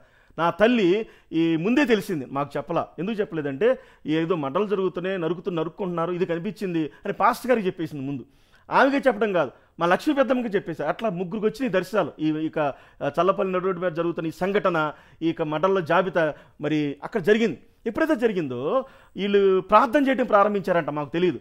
కానీ మిత్రులారా, స్నేహితులారా, యేసుక్రీస్తు ప్రభువారు గొప్ప దేవుడు కాబట్టి మేము అటాక్ చేసిన ఈ 15 మంది 14 మందిని మచిలీపట్నం ఐసీయూలో పెట్టారు. వాళ్ళందరూ కూడా చచ్చిపోతారు అని డిక్లేర్ చేశారు. కానీ ఆ సృష్టికర్త వారిని బతికించాడండి, వారందరినీ బతికించాడు. వాళ్ళు నరకబడ్డ నాతో పాటు వచ్చిన రామాన్యులు వాడిని కూడా దేవుడు బతికించాడు. వారికి గన్మ్యాన్స్ ఇచ్చి అవునిగడ్డ గవర్నమెంట్ హాస్పిటల్లో ట్రీట్మెంట్ జరిగించారు. వీళ్ళకేమో గన్మ్యాన్స్ ఇచ్చి మచిలీపట్నం హాస్పిటల్లో ట్రీట్మెంట్ జరుగుతుంది, ఐసీలో ఉన్నారు. ఇలాంటి టైంలో మమ్మల్ని అరెస్ట్ చేశారు స్నేహితులారా. ఈ అరెస్ట్ చేసినప్పుడు మా జీవితంలో జరిగిన సంఘటన చెప్తున్నాను. అందరూ అరెస్ట్ అయిపోయాం. అందరూ అరెస్ట్ అయిపోతే జైల్లోకి వెళ్ళాం. ఈ జైల్లోకి వెళ్ళినాక నాకు విచిత్రమైన అనుభవాలు ఎదురైనాయి. ఎందుకంటే నాకు అప్పుడు వయసు వచ్చి 21వ సంవత్సరం, చాలా యవ్వనస్తుడిని. ఎందుకంటే నన్ను ఇలా చెడు చేయమనే శక్తి ఎవరు, నన్ను ఇలాగా చంపేయమని చెప్పే శక్తి ఎవరో నాకేం తెలియట్లేదు. ఎందుకు వస్తుంది కోపం, అసలు మనిషి ఎవరు అని ఆలోచిస్తున్నాను. ఎప్పుడైతే జైల్లోకి వెళ్తున్నప్పుడు మమ్మల్ని అరెస్ట్ చేసిన విధానం చెప్పాలంటే మీకు, చల్లపల్లికి సంబంధించిన బెటాలియన్ మొత్తం, పోలీస్ డిపార్ట్మెంట్ మొత్తాన్ని కోడూరు వచ్చి నాటు తుపాకులతో తీసుకుని అనేకమైన ఆయుధాల మధ్య, అనేకమైన కాన్వాయ్ మధ్య నన్ను మరి అవునిగడ్డలో రాజమండ్రి సెంట్రల్ జైలు రాస్తే అవునిగడ్డ సబ్ కోర్టుకి మరి రికమెండేషన్తో అవునిగడ్డ సబ్ జైలుకి మమ్మల్ని తరలించారు ఈ పోలీస్ యంత్రాంగం. ఈ తరలించిన టైంలో నాకు విచిత్రమైన అనుభవాలు ఎదురైనాయి. ఎప్పుడైతే కటకటాల మధ్య అంటే జైల్లోకి సబ్ జైల్లోకి వెళ్తున్నప్పుడు వెళ్ళటమే నా మొలతాడు తెంపేశారు స్నేహితులారా. మొలతాడు తెంపంగానే నేను అడిగాను కానిస్టేబుల్ గాని, ఎందుకు మొలతాడు తెంపారండి అని అడిగినప్పుడు ఆయన ఏమన్నాడంటే, జైల్లో ఉరేసుకుని చనిపోతున్నారండి, అందుకే మొలతాడు మీకు ఉంటాకి వీల్లేదని మా వాళ్ళు మొలతాళ్ళన్నీ తెంపేశారు. సరే, ఇంకొంచెం ముందుకెళ్ళినప్పుడు ఒక సన్నగా లుంగి కట్టుకుని ఆయన ఎదురొచ్చాడు. కృష్ణమనాయుడు అంటే నువ్వేనా, దాదాపు చల్లపల్లిలో చాలామందిని కత్తులతో దాడి చేశారు, అక్కడ చావు బతుకులు ఉన్నారంట, అని నువ్వేనంటే అవునండి నేనేనన్నా. మీరెవరండి అని అడిగితే నేను చెప్పను, ఆ పోలీసు అడుగని ఆయన వెళ్ళిపోయాడు. ఆ పోలీసు ఆయన అడిగా, సార్ ఆయన ఎవరని, గుడివాక శివరావు అని అవునిగడ్డ నియోజకవర్గంలో యాకనూరు అనే ప్రాంతంలో బాంబులేసి ఆ బాంబులకి పడిపోయిన వ్యక్తుల్ని 5 తలకాయలు నరికేసుకుని తలకాయలు బాడీలు డివైడ్ చేసి తలకాయలు తీసుకెళ్ళి లంకలోకి తీసుకెళ్ళి తగలేశాడు. ఆయన మా మావయ్య అనే సంగతి కూడా నాకు తెలియదు. ఎందుకంటే వీళ్ళు అప్పటికే మంటలు చేసి రాజమండ్రి సెంట్రల్ జైల్లో లైఫ్ అనుభవిస్తున్నారు. గుడివాక శివరావు అనే మా మావయ్య ఎంతగానో, నేను మావయ్యని కూడా తెలియదు నాకు. అదే ఎంత దుర్మార్గంగా ఇలాంటి హత్యలు చేశారా. అప్పుడు నేను ఆలోచించడం ప్రారంభించాను స్నేహితులారా. నేను ఇంకొంచెం ముందుకెళ్ళినప్పుడు ఒక ముసలాయన వచ్చాడు. ఒక ముసలాయన, నువ్వెందుకు జైల్లోకి వచ్చావంటే, మా కొడుకు కూడు పెడతలేదు, నా కూతురు అన్నం పెడతలేదు, వాళ్ళకి లేదు ఆస్తి, అందుకే జైలుకి వచ్చాను. వాళ్ళు అన్నం పెట్టకపోతే నువ్వెందుకు జైలుకి వచ్చావని అడిగా. అప్పుడు మరి ఆదివారం మటన్ పెడుతున్నారు జైల్లో, మరి చికెన్ పెడుతున్నారు, పప్పు పెడుతున్నారు, హ్యాపీగా కూర్చుని నేను వచ్చానన్నాడు. అయితే దీనికి ఏదైనా తప్పు చేస్తేనే రావాలను. అప్పుడు నన్ను జైల్లో పెట్టమని అడిగితే జైల్లో ఎగతాళిగా కానిస్టేబుల్ అన్నాడంట ఒక ఆయన, ఆ కుప్ప తగిలేసాడు జైల్లో పెడతామన్నాడు. నిజంగా అవునిగడ్డలో కుప్ప తగిలేస్తే ఈయన జైల్లోకి వచ్చాడు. చూడండి, ఇంకొక అడుగు ముందుకేస్తే ఒక 35 ఏళ్ళ అమ్మాయి ఎదురొచ్చింది జైల్లో, సబ్ జైల్లో. అమ్మ నువ్వేం చేసి జైలుకి వచ్చావని అడిగా. ఆమె ఏం సైలెంట్గా చెప్పకుండా వెళ్ళిపోయింది. పక్కన వాళ్ళని అడిగా కానిస్టేబుల్ గారు, నామెందుకు వచ్చిందని. రంకు మొగుడికి అసలు మొగుడు అడ్డమయ్యాడని తన సొంత మొగుడిని చంపేసి తూములో పెట్టింది. ఘంటసాల మండలంలో జరిగిన కేసు ఇది. ఇవన్నీ ఎందుకు చెప్తున్నానంటే, నా జీవితంలో మనుషులు ఎంత వికృత చేష్టలు చేస్తున్నారో. 80 లక్షల జీవరాశులను ఈ భూమి మీద మనుషుడు ఒకడే ఆలోచించే మేధస్సు కలిగిన వాడు. కానీ ఈ మనుష్యుడు ఎందుకు పసుపురాయుడిగా మారిపోయాడు, ఎందుకు చెడు చేస్తున్నాడు, ఎందుకు ఇలా ప్రవర్తిస్తున్నాడు? ఈ 80 లక్షల జీవరాశులు ఇంకా ఆర్కియాలజిస్టులు ఇంకా కనుక్కుంటున్నారు మిత్రులారా. ఇంకెన్నో జీవరాశులు ఉన్నాయి. కానీ మానవుడు ఎందుకు తప్పులు చేస్తున్నాడు, నేనెందుకు తప్పులు చేసుకొచ్చాను, నేనెందుకు కత్తులతో దాడి చేశాను, ఒక అమ్మాయి కామంతో ఎందుకు ఇట్లా పాపం చేసి జైలుకి వచ్చింది, తన భర్తను చంపి. ఒక ముసలాయన ఆకలి వేదంతో ఎందుకు జైలుకి వచ్చాడు, ఒక దొంగ ఎందుకు జైలుకి వచ్చాడని ఇలా నేను ఆలోచించడం ప్రారంభించాను స్నేహితులారా. అప్పుడే ప్రారంభించినప్పుడు నా జైలు లోపల పెట్టినారు. మోపిదేవి మండలంలో, ఇవన్నీ ఎందుకు చెప్తున్నానంటే, మోపిదేవి మండలంలో ఒక మర్డర్ జరిగింది. ఒక అరటికాయ గెలకే మర్డర్ చేశారు. చెప్పండి ఏంటంటే, అరటికాయ గెలకే మర్డర్ చేశారు. ఎప్పుడైతే ఈ ఎర్టిగా గేల మర్డర్ కేసిన ఆ ముద్దాయిలు భానుప్రసాద్ గారు, చంటి అని వీళ్ళందరూ కూడా ఉన్నారు. వీళ్ళందరూ లోపలికి వెళ్ళగానే పరిచయం చేసుకున్నాం. కానీ ఆ జైల్లో సందర్భానుసారంగా ఆ భానుప్రసాద్ నేను కొట్టుకున్నాం లోపల కూడా. ఎందుకు కొట్టుకున్నామంటే నా కార్పెట్ తొక్కారు, మీ కార్పెట్ తొక్కారు, లేకపోతే ఆ వస్తువులు అంటుకున్నామని ఇలాగ చిన్న చిన్న విషయాలకి గోళ్ళకేసి గుద్దుకున్నాం ఒక్కొక్కరు. వాళ్ళు కూడా పెద్ద పెద్ద రౌడీలు. అరే ఏంట్రా ఎందుకు ఇలా జరుగుతుంది, నా జీవితం ఎందుకు ఇలా అయిపోయిందని ఆలోచిస్తున్న టైంలో ఆ భానుప్రసాద్ అనే వ్యక్తిని జైల్లోంచి బయటకు వచ్చిన తర్వాత 2003 డిసెంబర్ 31 నైట్ మోపిదేవి మండలంలో అర్ధరాత్రి 1 గంటకి చంపేశారు ఆయన. కానీ ఈరోజు నేను బతికే ఉన్నాను మిత్రులారా. కారణం ఏంటో తెలుసా? నా సృష్టికర్త అయిన యేసుక్రీస్తు ప్రభువారు నన్ను కాపాడటానికి ఎలాంటి ఆపరేషన్ చేశాడో, ఎలాంటి అద్భుతమైన క్రియ చేశాడో చూస్తే ఆశ్చర్యపోతారు. ఈలోగా నాకు కూడా బెయిల్ వచ్చింది. మొత్తం మేము ముద్దాయిలు అందరూ రిలీజ్ అయ్యి బయటకు వచ్చాం. బయటకు వస్తున్న టైంలో మరి కొన్ని ఆయుధాలతో మేము తిరుగుతున్నాం. మాకు అంబాసిడర్ కార్లు ఉండే 2 కార్లు, ఆ ఆయుధాలతో తిరిగేవాళ్ళం. మరి ఆయుధాలతో తిరుగుతున్నప్పుడు మా అమ్మ ఇంట్లో ఏడుస్తూ ప్రార్థన చేస్తూ ఉండేది, యేసుక్రీస్తు ప్రభా ఆ బిడ్డను పట్టుకో అని. కానీ అక్కడ ఐసీలో ఉన్న వాళ్ళు డిశ్చార్జ్ అయ్యారు. వాళ్ళందరూ కూడా చంపడానికి వెళ్ళిన మేము, వాళ్ళందరూ మర్డర్లు అవ్వలేదు, వాళ్ళు హెడ్ ఇంజురీస్ అయ్యి తర్వాత బయటకు వచ్చారని తెలిసింది. సృష్టికర్త యేసుక్రీస్తు ప్రభు ఆ 15 మందిని బతికించాడు. వాళ్ళు బయటకు వచ్చి నన్ను చంపడానికి తిరుగుతున్నారు. వాళ్ళ యంత్రాంగం మొత్తం ఎలర్ట్ అవుతుంది. మీరు నమ్మండి స్నేహితులారా, మా ప్రాంతాల్లో బ్యాంక్ ప్రెసిడెంట్ అర్జున్ రావు గారని మా మావయ్యని మా ప్రాంతాల్లో చల్లపల్లి శ్రీనివాసరావు గారని రాష్ట్ర రైతు కూలీ సంఘం అధ్యక్షుడిగా చేశాడు ఈ మధ్య వరకు. ఆయన బతుకున్నప్పుడు ఆయన వాళ్ళ కమ్యూనిస్టులందరూ కలిసి ఈయన నడి రోడ్డు మీద కాల్చి చంపేశారు. ఎందుకంటే ఇవన్నీ ఎందుకు చెప్తున్నా అంటే రివాల్వర్ దివిసీమలో ఫస్ట్ గన్ను పేలింది అక్కడ మా కోడూరు ప్రాంతంలో. ఇవన్నీ ఎందుకు చెప్తున్నానంటే వాటన్నిటితో మాకు సంబంధాలు ఉన్నాయి, వాటన్నిటితో కూడా మాకు సంబంధాలు ఉన్నాయి. కాబట్టి ఈ కమ్యూనిస్టు పార్టీతో సంబంధాలు ఉన్నాయి, ఈ రాజకీయ పార్టీలతో సంబంధాలు మాకు ఉన్నాయి. అలాంటి మూర్ఖత్వంగా ఉన్న మేము, నేను జైల్లో ఉన్నప్పుడు నన్ను పలకరించడానికి వచ్చిన సెలబ్రిటీలు ఎవరో తెలుసండి. మీరు మా పార్టీలో చేరండి, ఈ కృష్ణమనాయుడు అనే వ్యక్తి టీడీపీలో ఉంటే మరి టీడీపీ అద్భుతంగా విజయం సాధిస్తుంది, ఈ దివిసీమ ప్రాంతం బాగుంటుందని కొంతమంది వచ్చారు. కొంతమంది అప్పట్లో వైఎస్ఆర్ కాంగ్రెస్ పార్టీ లేదు, కాంగ్రెస్ పార్టీ ఉంది. ఈ కాంగ్రెస్ పార్టీ వాళ్ళు కొంతమంది వచ్చారు. మా మేనమామ గారు ప్లేడర్ గారు ఇమిడి సుబ్బారావు గారు, ఆయనేమో నువ్వు రాజకీయ నాయకుడు అవ్వాలని చెప్పేసి ఆయన నన్ను జైల్లో కలవడానికి వచ్చాడు. ఎందుకంటే నేను పిలిపిస్తే ఒక 50 మంది కత్తులేసుకొచ్చారంటే వీడు పెద్ద నాయకుడు అవుతాడు అనుకున్నారు. కానీ దేవాది దేవుడు నన్ను ఈ అన్నిటి నుంచి విడిపించి అసలు మనిషి ఎందుకు పుట్టాడు, ఎందుకు ఇలా మేము బతుకుతున్నాం, ఎందుకు ఈ విధంగా నేరాలు గొరాలు చేస్తున్నాం, ఎవరు చేయమంటారనే ఇలాంటి జిజ్ఞాసతో నేను ఇంటికి వచ్చి ఆలోచిస్తూ కత్తులు ఆయుధాలు నా మంచం కింద పెట్టుకుని పడుకుంటాం. చెరువుల దగ్గరికి వెళ్తే ఆయుధాలు తేలుతున్నాను, వేరే ఊరు వెళ్తే ఆయుధాలు తేలుతున్నాను. 2-3 సార్లు నన్ను చంపడానికి నా కార్లు ఆపి దాడులు జరిగిన పరిస్థితులు మీకు నేను తెలియజేస్తున్నాను. అయినప్పటికీ కూడా దేవుడు మహాదేవుడు రక్షించాడు. తర్వాత ఒకరోజు ఈ 50 మంది కుటుంబాలు నాతో పాటు వచ్చారు. నా వలన వీళ్ళందరూ కుటుంబాలు కూడా భార్యలు భర్తలు ఏడవడం ప్రారంభించారు. ఈ కేసులకి శిక్షలు పడుతున్నాయి. మా అబ్బాయిని ఎందుకు తీసుకెళ్ళావు కృష్ణమనాయుడు గారు అని ఇంటికి వచ్చి శపించి వెళ్ళిపోయింది ఒక తల్లి ఏమో మీరు జైల్లో ఉన్నప్పుడు నా బ్రష్లో పాలు లేవు నా పిల్లడికి ఇవ్వటానికి, మీరు డబ్బున్నోళ్ళు కాబట్టి అన్నం తింటారు, మేము పేదవాళ్ళం, నా భర్తను తీసుకెళ్ళావు కాబట్టి నువ్వు నాశనం అయిపోతావని ఆ యొక్క యవనస్తురాలైన పసిపిల్ల తల్లి శపించి వెళ్ళింది. నేను ఎందుకు ఇలా చేస్తున్నాను తప్పులని ఈ ఆడవాళ్ళందరూ ఎప్పుడైతే శపించారో నా జీవితంలో నేను ఒక అన్కాన్షియస్ స్టేజ్లో గెలిపాను. ఎందుకంటే ఎందుకు బతకాలి, అసలు ఎందుకు ఈ కేసులు ఏంటి, ఈ పరిస్థితి ఏంటి, శిక్షలు పడితే నాకొక్కడికే కాదు దాదాపు 50 మంది కూడా వీళ్ళందరూ కూడా కటకటాల్లో ఓసలు లెక్కెట్టాలి. ఇంచుమించు మర్డర్లు జరిగితేనేమో 14 ఏళ్ళు, ఈ మేము చేసిన కేసులకి 10 ఏళ్ళు జైలు శిక్ష పడుతుంది. ఈ శిక్షలు పడే టైంలో నేను తట్టుకోలేక వారం అవునిగడ్డ వాయిదాలకు వెళ్తున్న మేము మా జీవితాల్లో జరిగిన సంఘటనలు ఆయుధాలతో వెళ్ళేవాళ్ళం, ఆయుధాలతో వచ్చేవాళ్ళం. అయితే ఒకరోజు అర్ధరాత్రి నాకేమనిపించిందంటే నా జీవితంలో ఇలాంటి బైబిల్ ఏం తెలియజేస్తుందంటే సామెతల గ్రంథం 5వ అధ్యాయము 20 వచనాలు 31 వచనాలు ఏం చెప్తున్నాయి అంటే పాపము నిన్ను వెంబడిస్తుంది, పాపము నిన్ను బంధిస్తుంది అని చెప్పింది. అయితే ఈ పాప భారం అంతా గుండెల్లో ఉండిపోయి ఆ గుండె అంతా బురువెక్కువైపోయింది. నాకు ఎప్పుడైతే బురువెక్కువైపోయిందో అప్పుడు నా తల్లి ప్రార్థన చేస్తున్నారు, వీళ్ళందరూ ప్రార్థన చేస్తున్నారు, నేను మాత్రం ప్రార్థన చేయట్లా. అప్పుడు మంచం మీద పురుగుని ఆలోచిస్తున్నా ఎలా చనిపోవాలి, ఆత్మహత్య చేసుకుంటేనే వీటన్నిటికీ పరిష్కారం, నేను ఒక్కడిని చచ్చిపోతే ఈ ఊరంతా బాగుపడదని ఆత్మహత్య చేసుకుందామని ప్రేరేపణ సైతానిస్తుందని కూడా తెలియదు నాకు.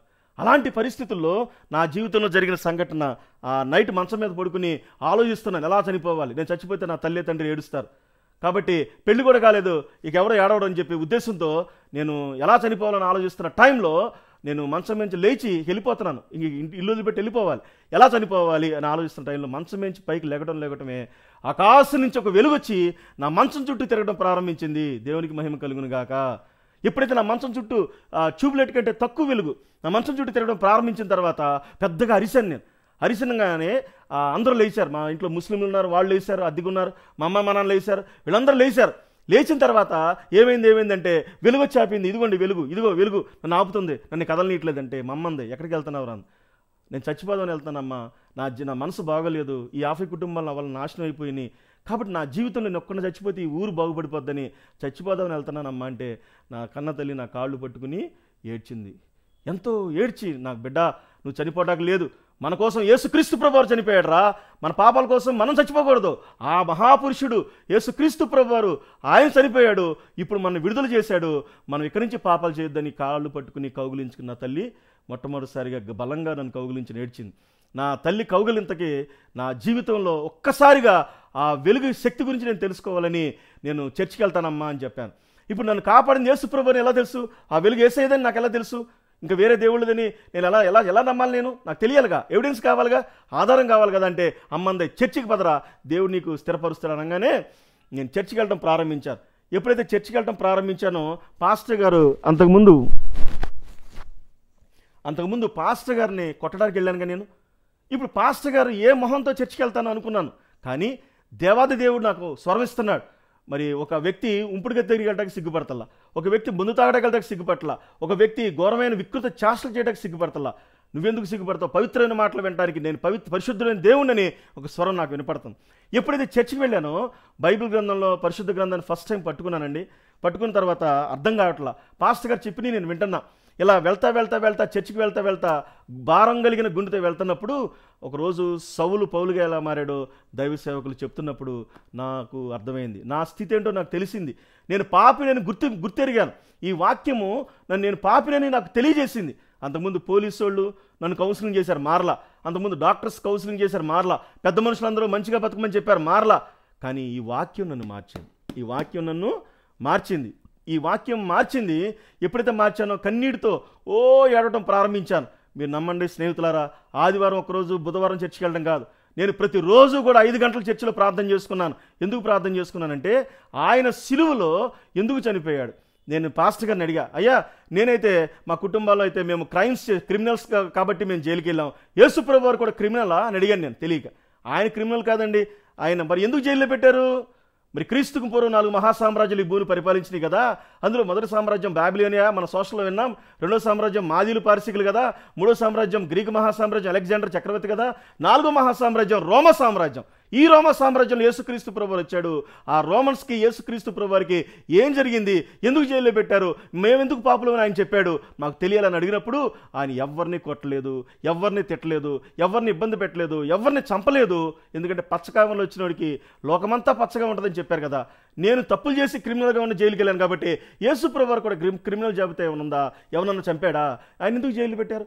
అంటే ఒక చిన్న వ్యక్తులుగా జైల్లో పెట్టింది రోమా పెద్ద సామ్రాజ్యమే ఆయన జైల్లో పెట్టింది. ఆయన తప్పు చేశాడని వాళ్ళు నిర్ధారించారు. ఏంటి ఆ తప్పు అంటే ఆయన దేవుడు అని చెప్పుకున్నాడంట. అదే ఆయన చేసిన తప్పు. ఆయన దేవుని కుమారుడు అని చెప్పుకున్నాడు, ఆయన సృష్టికర్త అని చెప్పుకున్నాడు. కాబట్టి ఈ రోమన్స్ యూదులు కలిసి ఆయన సిలువ వేయడం జరిగింది.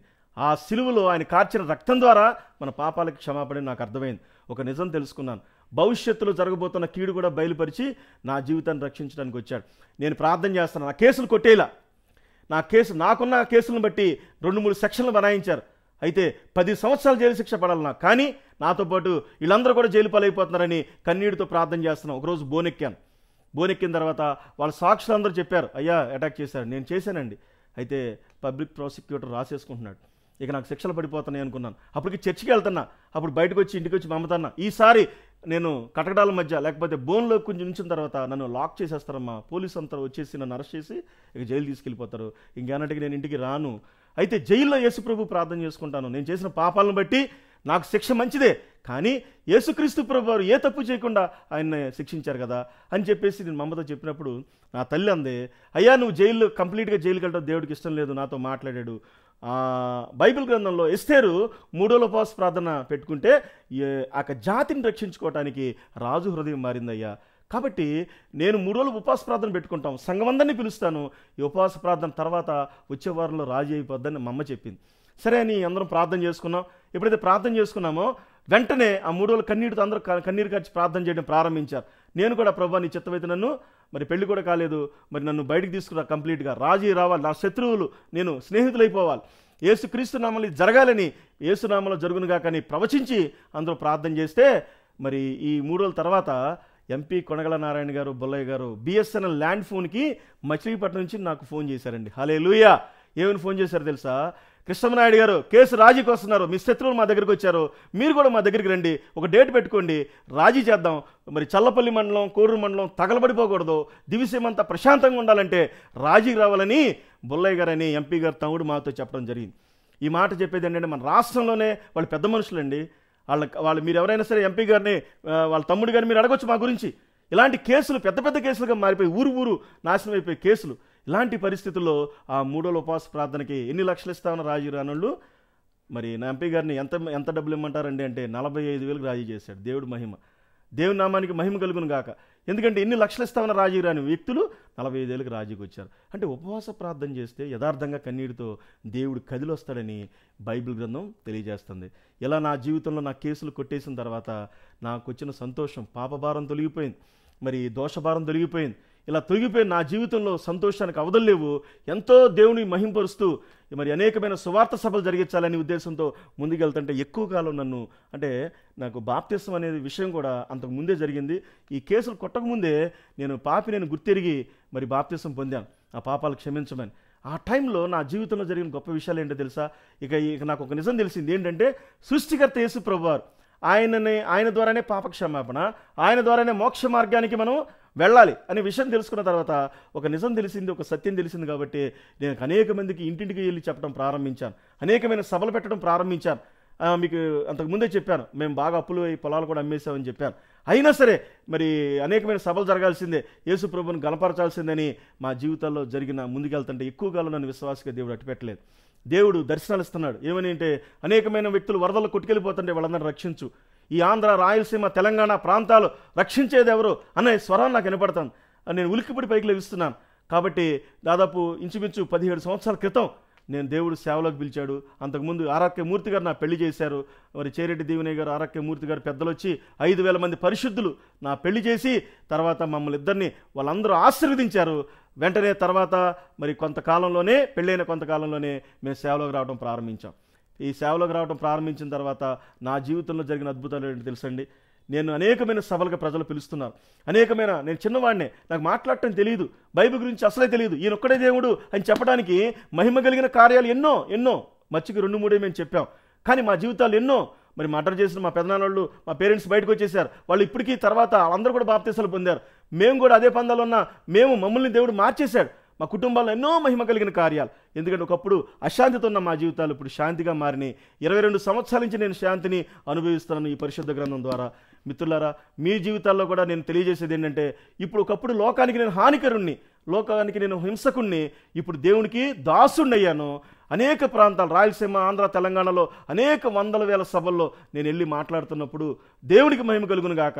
కింద అనేక మంది 100 మంది కన్నీటితో, మా కుటుంబాల్లో కూడా రాయ్యా, మా కుటుంబంలో త్రాగుడు, వ్యభిచారము, జోదాలు, కుటుంబాలు నాశనం అయిపోతున్నాయి ప్రభువా, నీ రాజ్యం మా కుటుంబంలోకి రావాలని వాళ్ళందరూ ఏడవటం ప్రారంభిస్తున్నారు. మీ అందరికీ కూడా నేను యూట్యూబ్ ద్వారా, మరి కొంతమంది టీవీల్లో, మరి శుభవార్త టీవీల్లో అనేక చోట్ల నేను మాట్లాడిన కొంతమంది మీకు నేను తెలిసి ఉండొచ్చు. మరి కృష్ణమనాయుడు కిరణ్ పాల్గా ఇలా మారాడు, ఒక అద్భుతమైన పరివర్తన చెందాడు, ప్రపంచాన్ని మార్చమని దేవుడు చెప్తున్నాడు. ఇప్పుడు నాకున్న కర్తవ్యం అదే. కాబట్టి యూట్యూబ్ ద్వారా వింటున్న ఈ వీక్షకులందరికీ నేను తెలియజేసేది ఏంటంటే, మీ కుటుంబాల్లో కూడా ఇలాంటి సంఘర్షణలు, వ్యభిచారాలు కానీ, మర్డర్లు కానీ, ఘోరమైన పరిస్థితులు కానీ, ఘోరమైన మరి విపత్తులు కానీ, ఆర్థిక పరిస్థితులు కానీ, మీ కుటుంబాల్లో కూడా ఎలాంటి భయంకరమైన జయించలేని పరిస్థితులు మీకు ఉంటే పరిశుద్ధ గ్రంథాన్ని మీరు ఆశ్రయించండి. ఎవరిని మీరు నమ్మొద్దు. మీ దగ్గర ఉన్న మందిరానికి వెళ్ళి అక్కడ దైవ సేవకులు ప్రార్థన చేయండి. మీ కుటుంబాల్లో కూడా దేవుడు దిగి వస్తాడు. ఆయన చెప్పాడంటే వస్తాడు, వచ్చి మిమ్మల్ని అందరినీ కూడా రక్షిస్తాడు. ఆయనకే లోకరక్షకుడు అని పేరు పెట్టారు. ఇప్పుడున్న ప్రపంచంలో ఉన్న 200 దేశాల్లో దాదాపు 150 దేశాలు క్రైస్తవ దేశాలుగా మారిపోయినాయి. ఈ క్రైస్తవ దేశాలుగా మారిపోయినాయి. ఇది నేను చెప్పే సత్యం కాదు. మీరు వెళ్ళి హిస్టరీని అడగండి, సోషల్ మాస్టర్ గారిని అడగండి. 100 దేశాలు అయితే స్టాంప్ వేస్తారు క్రిస్టియన్ కంట్రీస్ అని, ఇంకొక 50 దేశాలు కూడా స్టాంప్ పెట్టే రెడీగా ఉన్నాయి. కాబట్టి ఈ ప్రపంచంలో ఉన్న అన్ని మతాల కంటే యేసుక్రీస్తు ప్రభువారు ఆయన మన కాన్స్టిట్యూషన్ ప్రకారంగా క్రిస్టియానిటీ అనేది ప్రపంచంలో స్పీడ్గా దూసుకెళ్తున్న కారణం ఏంటో తెలుసా? క్రీస్తు ప్రభువారు చూపించిన ప్రేమ. ఆయన ప్రేమ, క్షమాపణ అనేది అనేక కుటుంబాలకే అవసరం, అన్ని దేశాలకు కూడా అవసరమే. కాబట్టి మీ కుటుంబాల్లో కూడా రక్షణ కావాలంటే ఈ లోకంలో భౌతికంగా హ్యాపీనెస్ ఉండాలి, పీస్ ఉండాలి, నా శాంతిని మీకు ఇస్తున్నానని చెప్పాడు యేసు ప్రభువు. కాబట్టి మీ చింత నా మీద వేసేయమన్నాడు.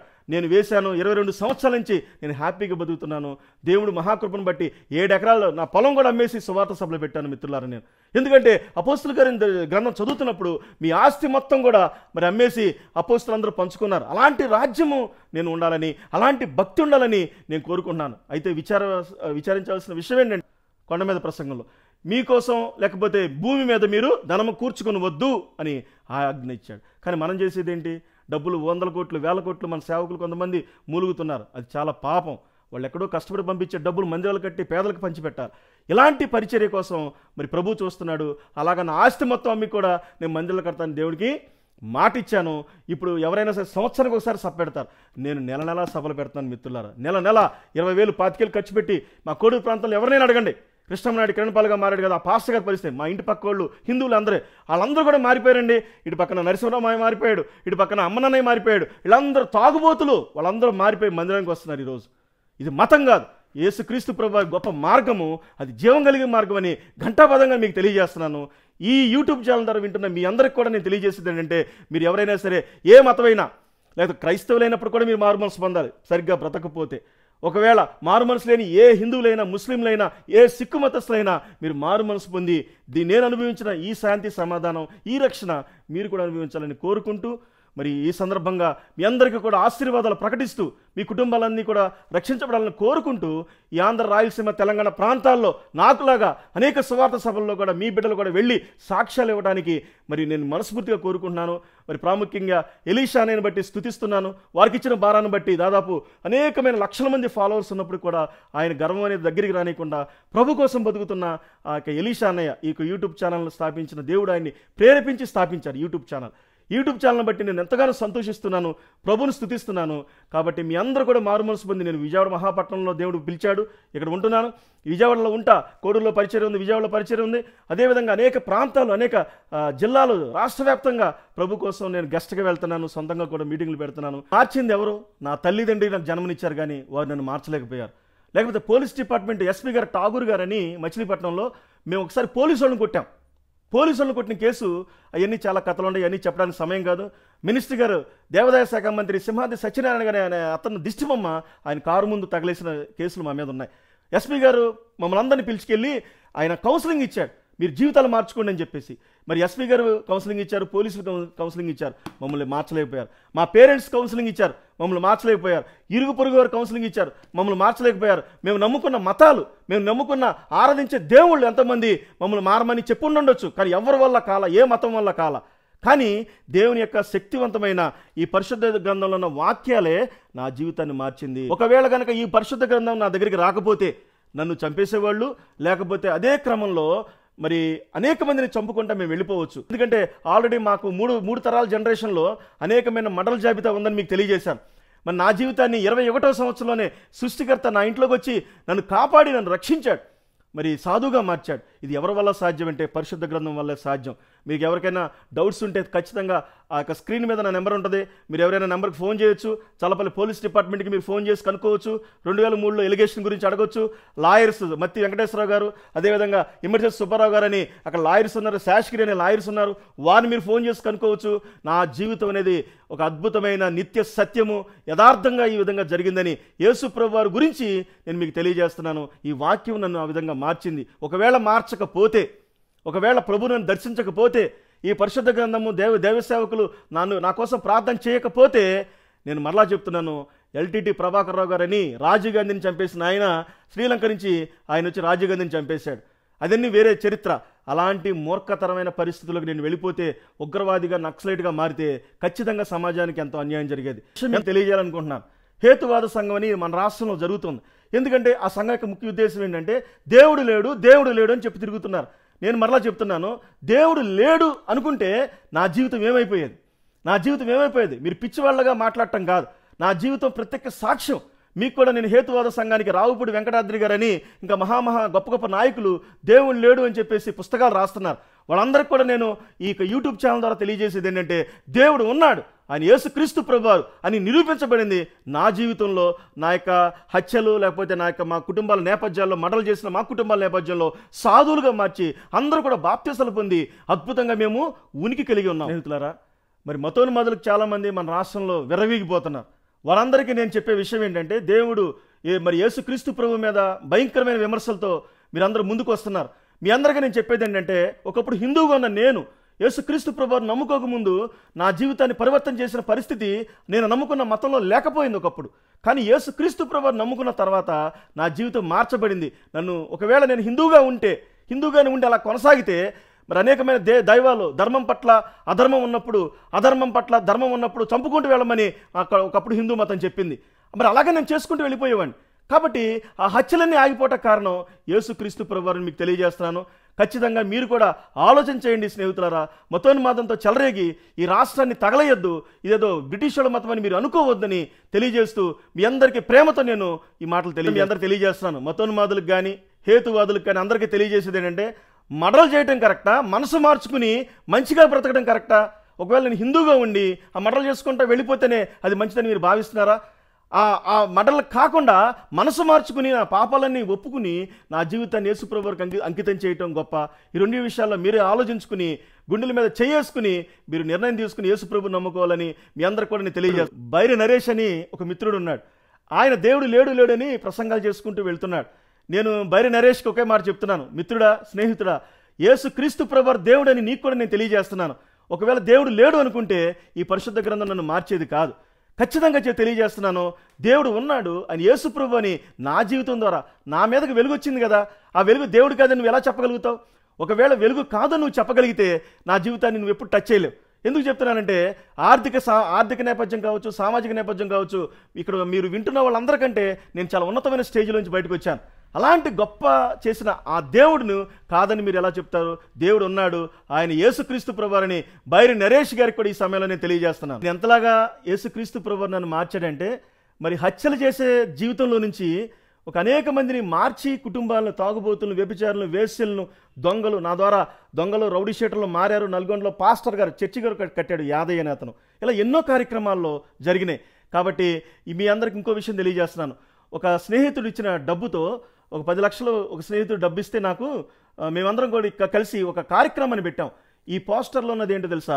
విజయవాడ కమిషనర్ కాదర్ భాషా గారు ఈయన, అదేవిధంగా రాజశేఖర రెడ్డి గారి టైంలో ఉమ్మడి రాష్ట్ర డీజీపీ స్వర్ణజిత్ సేన్ గారు ఈయన, వీళ్ళందరికీ కూడా నేను మెడికల్ క్యాంప్ పెట్టి ఆహ్వానిస్తే మరి పిఎస్ రావు గారని మా స్నేహితుడు ఇచ్చిన డబ్బుతో ఈ కార్యక్రమాన్ని మా మండలంలో పెట్టాం. ఈ పోలీస్ డిపార్ట్మెంట్ కూడా వీళ్ళందరూ కూడా ఆశ్చర్యపోయారు. యేసుప్రభుని నమ్ముకుని రౌడీయిజంగా ఉండి మరి ఇలాంటి పరిస్థితులు రావటం అని వీళ్ళందరూ కూడా నన్ను గౌరవించారు.